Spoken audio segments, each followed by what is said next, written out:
100-150 की उन्मादी भीड़, लाठी डंडों की बरसात। भीड़ उन्हें पीटती रही, वो चिल्लाते रहे, चीखते रहे, रहम की भीख मांगते रहे, मगर उन हैवानों का दिल नहीं पसीजा। लगातार बेतहाशा पिटाई होती रही। जब वो अधमरी हालत में पहुंच गए, तब भी उनका दिल नहीं पसीजा, उनका मन नहीं भरा और एक एक कर उन्होंने पांचों को जिंदा जला दिया। मामला बिहार के पूर्णिया का है। आखिर उस रात ऐसा क्या हुआ जो पूरी गांव उन्मादी हो गई और उस भीड़ ने उन लोगों को मौत के घाट उतार दिया? देखिए रिपोर्ट। रात के सन्नाटे में मौत का तांडव, डायन के शक में नरसंहार, 5 लोगों को जिंदा जला डाला।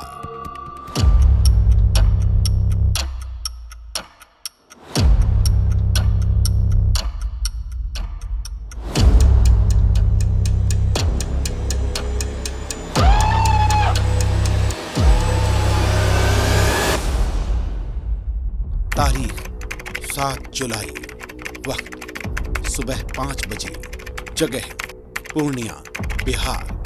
वारदात नरसंहार। बिहार के पूर्णिया जिले का मुफस्सिल थाना।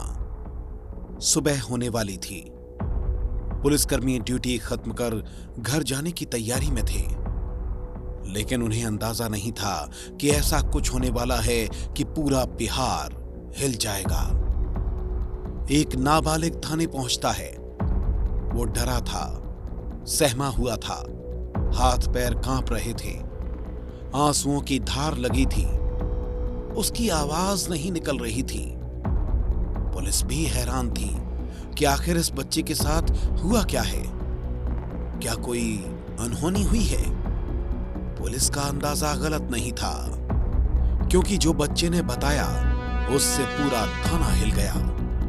पुलिसकर्मियों के होश उड़ गए, क्योंकि कुछ ऐसा हुआ था जो शायद ही किसी ने देखा और सुना हो। ऐसा नरसंहार हुआ था, जिसने भी देखा उसकी रूह कांप उठी। पुलिस ने भी देर नहीं की। तत्काल पुलिस का काफिला टेट गामा गांव की तरफ निकल पड़ता है। डॉग स्क्वाड और फॉरेंसिक की टीम पहुंचने लगती है, क्योंकि वारदात छोटी नहीं थी। कुछ समझ नहीं आ रहा था। पुलिसकर्मी किसी चीज की तलाश में थे। गांव का कोना कोना छाना जा रहा था। डॉग स्क्वाड की टीम हर जगह तलाशी करने में जुटी थी। इसी दौरान खोजी कुत्ते एक तालाब के पास पहुंचते हैं। वो तालाब जो जलकुंभी से पटा पड़ा था। पुलिसकर्मी कंधे तक आ चुकी जलकुंभी में घुस चुके थे। शायद यहां उनकी तलाश पूरी होने वाली थी। और जब तलाश पूरी हुई तो मंजर खौफनाक था, क्योंकि जलकुंभी लाशें उगल रही थी। 1, 2, 3, 4, 5। 1 या 2 नहीं, एक एक कर 5 लाशें बाहर आ चुकी थीं। वो लाशें जिन्हें बोरियों में पैक कर छिपाया गया था। और जब बोरियां खोली गईं, तो पुलिस के भी होश फाख्ता हो चुके थे। लाशों को बेरहमी से जलाया गया था। लाशें करीब 80% जल चुकी थी। हालत ऐसी थी कि पहचानना भी मुश्किल हो रहा था। आखिर ऐसा क्या हुआ था इस गांव में? क्या यहां मौत का तांडव हुआ था? आखिर ये लोग कौन हैं? किसने इन्हें इतनी बेरहमी से मौत के घाट उतारा था? किया मेरा भाई बताया, भैया भाभी को मम्मी को जला रहा है, आप कहाँ पे हैं, आओ। तो हम वहाँ से आ नहीं पाए। फिर हम सुबह में आए, पता चला, हमको विश्वास नहीं होता है, हुआ था कि सच बात है। सवाल ये था कि वो लड़का कौन है जो पुलिस को गांव लेकर आता है, और ये लाशें किसकी हैं? आखिर ऐसा क्या हुआ था कि लड़का पुलिस के पास पहुंचा? तो ये कहानी बेहद खौफनाक है। मरने वाले कोई और नहीं, उस बच्चे के माता पिता, दादी और भैया भाभी हैं 65 साल की मोकातो उरांव, 48 साल की सीता देवी, 50 साल का बाबूलाल उरांव, 25 साल का मंजीत और 23 साल की रानी देवी को भीड़ ने मार डाला। और ये लड़का है सोनू, जिसने अपनी आंखों के सामने परिवार को मरते हुए देखा है। 6 जुलाई की रात को करीब 10 बजने को थे। बाबूलाल उरांव का परिवार खाना खाकर सोने की तैयारी में था। तभी एक उन्मादी भीड़ उनके घर की तरफ बढ़ रही थी। परिवार किसी भी खतरे से अनजान अपने कामों में जुटा था। तभी दरवाजे पर किसी की दस्तक होती है। बाबूलाल दरवाजा खोलता है तो उसके पैरों तले से जमीन खिसक जाती है। लाठी डंडे लिए 100 से 150 की भीड़ घर के बाहर खड़ी थी। लाठी डंडे से लोगों को मारना शुरू कर देते हैं। लोगों पर जैसे खून सवार हो चुका था। उनके हाथ रुकने का नाम नहीं ले रहे थे। बाबूलाल का परिवार दया की भीख मांग रहा था। परिवार गिड़गिड़ा रहा था, लेकिन किसी ने उनकी एक ना सुनी। लोग अधमरा हो चुके थे। उनकी सांसें टूटने लगी थी। लेकिन वहशी भीड़ यहां भी नहीं रुकी। कुछ लोग पेट्रोल लेकर आते हैं और पूरे परिवार को पेट्रोल डालकर आग लगा देते हैं।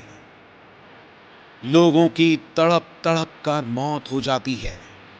ये पूरा मंजर सोनू ने अपनी आंखों से देखा, लेकिन वो खुशकिस्मत रहा कि भीड़ के हत्थे नहीं चढ़ा। वो छिपकर भागने में कामयाब हो गया। वो सीधा नानी के घर पहुंचता है और वहां से पुलिस के पास पहुंच जाता है।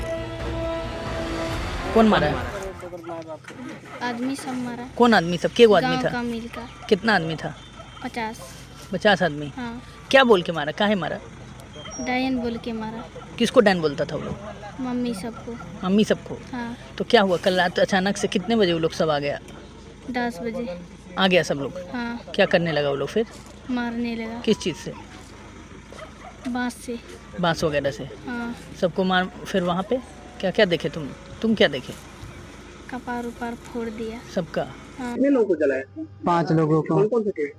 मेरा फादर था, मेरा मम्मी था, मेरा भाभी था, मेरा भैया था, मेरा दादी था। गांव का लोग मिलके। क्या मामला था? यानी कि डैन का ही मामला था। हम बाहर में थे, काम करने गए। सोनू को सिर्फ इतना पता था कि उसके पिता माँ दादी को जिंदा जला दिया, लेकिन उसे पता नहीं था कि फिर भीड़ उसके परिवार को कहां लेकर गई। पुलिस जब पहुंची तो सबसे बड़ी चुनौती लाशों को ढूंढने की थी, क्योंकि हत्या करने के बाद आरोपी उन लाशों को ट्रैक्टर ट्रॉली में भरकर ले जा चुके थे। पुलिस तलाश कर रही थी। तभी लाशें बरामद हुईं, जिन्हें घर से कुछ दूर तालाब के बीचों बीच जलकुंभी में छिपा दिया था। लाशें बाहर आ चुकी थी, लेकिन वो सवाल अभी बाहर आना बाकी था कि आखिर ये नरसंहार क्यों हुआ। आखिर 5 लोगों को भीड़ ने एक राय होकर जिंदा क्यों जला डाला? आखिर इस परिवार ने ऐसा क्या गुनाह किया था कि उन्हें इतनी दर्दनाक मौत दी गई? और जो खुलासा हुआ वो इस जघन्य वारदात से भी खौफनाक था, क्योंकि लोगों ने उन्हें एक अंधविश्वास के चलते मार डाला। एक भयानक आरोप लगाते हुए मौत के घाट उतार दिया। एक शक इस भयानक हत्याकांड की वजह बन गया।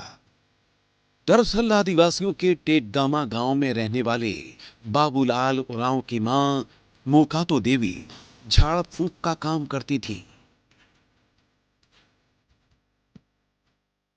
उसने पहले अपने बेटे बाबूलाल उरांव, फिर बहू सीता देवी, पोते मंजीत उरांव और उसकी पत्नी रनिया देवी को झाड़ फूंक का काम सिखाया था।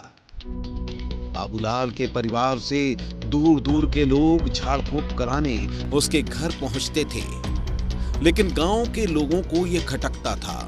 वो उस पर शक करते थे। लोगों का मानना था कि बुजुर्ग महिला मोकातो डायन है और उसने सिद्धि के लिए पति की बलि दे दी थी। वो डायन बन चुकी थी।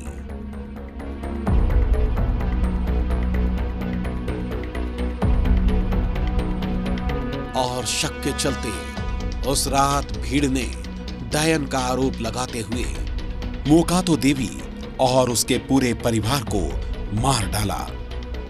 वजह ऐसी थी कि एक बार तो पुलिस को भी यकीन नहीं हुआ। सोनू नाम का एक लड़का है जिससे 16 वर्ष की आयु होगी, उनके द्वारा बताया गया कि उरांव लोग ही, मतलब ये मैक्सिमम पॉपुलेशन वहाँ आदिवासी उरांव की ही है, उन लोगों ने जादू टोना कह सकते हैं या डाइन के नाम पर जो उनके परिवार के 5 लोगों की हत्या कर दिया। ठीक है, पुलिस तत्क्षण पहुंची है और शाम में 5 बॉडी रिकवर हो गई है, चली हुई थी। एक ऐसी वारदात जिसने पूरे इलाके को झकझोर दिया, हैरान कर दिया, पुलिस को भी सोचने पर मजबूर कर दिया कि क्या पूरा गांव किसी पर हमला कर सकता है। आखिर कैसे अचानक 100 से 150 की उन्मादी भीड़ एकाएक किसी एक परिवार पर हमला कर देती है? इसके पीछे की वजह क्या है?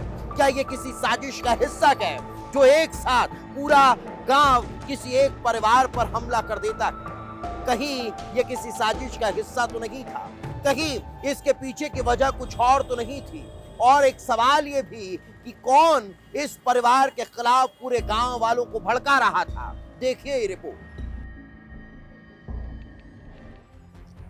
पुलिस के सामने सवाल था कि आखिर एक साथ पूरा गांव कैसे इस वारदात के लिए इकट्ठा हो गया। ऐसा क्या हुआ था कि पूरा गांव एक राय हो गया? और क्या कोई ऐसा था जिसने भीड़ को उकसाया था? क्या पूरी प्लानिंग कर इस वारदात को अंजाम दिया गया था? हर सवाल की तलाश की जा रही थी। लाशों और गांव के सन्नाटे के बीच सच को तलाशा जा रहा था। पूरा गांव खाली था क्योंकि हत्या करने के बाद लोग फरार हो चुके थे, घर छोड़कर जा चुके थे। बस इक्का दुक्का लोग ही नजर आ रहे थे। जो मिले उनसे पूछताछ की गई और जो खुलासा हुआ उसने पुलिस को भी हैरान कर दिया। पुलिस के लिए यह मामला किसी चुनौती से कम नहीं था। एक साथ 5 लोगों की हत्या कोई छोटी वारदात नहीं थी। पुलिस अलर्ट हो चुकी थी। पुलिस ने 23 नामजद और 150 अज्ञात लोगों के खिलाफ एफआईआर दर्ज की है और मुख्य आरोपी ग्राम प्रधान समेत 3 लोगों को गिरफ्तार कर लिया। साथ ही हत्या कर लाशों को जिस ट्रैक्टर के जरिए ठिकाने लगाया गया था उस ट्रैक्टर को भी जब्त कर लिया है। टेटगामा गांव की इस रात ने इंसानियत को शर्मसार कर दिया। एक अंधविश्वास ने 5 जिंदगियों को राख कर दिया। लेकिन सवाल ये है, क्या ये आग सिर्फ उस तालाब, उस गांव तक सीमित थी या ये हमारे समाज की सोच में अभी भी सुलग रही है? जब तक अंधविश्वास की ये आग बुझ नहीं जाती तब तक ऐसी वारदातें हमें झकझोरती रहेंगी। क्या सिर्फ एक शक ही इस नरसंहार की वजह है या फिर इस हत्याकांड के पीछे कोई और सच है जो अंधविश्वास की आड़ में छिपा हुआ है? वक्त आ गया है कि इस मामले में कानून तो अपना काम कर ही रहा है, जनता अपने स्तर पे एक अभियान चलाए जहां से महिलाएं डायन के इस जख्म से मुक्ति पालें। कैमरा पर्सन मोनू कुमार के साथ मैं अमृत तिवारी, विस्तार न्यूज़,